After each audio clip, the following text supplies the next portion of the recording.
Qərb hərbi bölmələrinin, hərbi obyektlərinin və digər infrastrukturlarının Ukraynada yerləşdirilməsi təhlükəsizliyə birbaşa təhdid yaradan xarici müdaxilə hesab ediləcək və Rusiya ordusunun qanuni hədəflərinə çevriləcək.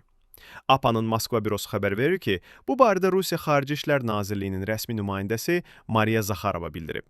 Onun sözlərinə görə, Rusiya Xarici İşlər Nazirliyi rəsmi olaraq xəbərdarlıq edir ki, Qərb hərbi bölmələrinin, hərbi obyektlərinin, anbarlarının və digər infrastrukturlarının Ukraynada yerləşdirilməsi təkcə Rusiyanın deyil, həm də digər Avropa ölkələrinin təhlükəsizliyinə birbaşa təhdid yaradan xarici müdaxilə hesab ediləcək.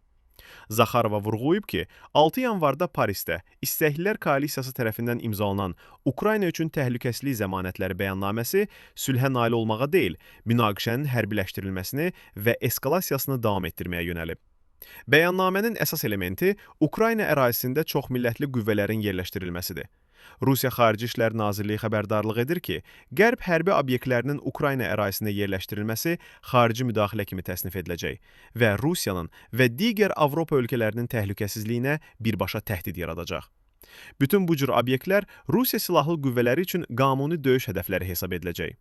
O qeyd edib ki, münaqişənin sülh yolu ilə həlli yalnız əsas səbəblər aradan qaldırıldığı, Ukraynanın neytral, bitərəf statusa qayıtdığı, demilitarizasiya və denazizasiyaya məruz qaldığı və digər məsələlər həllini tapdığı təqdirdə mümkündür.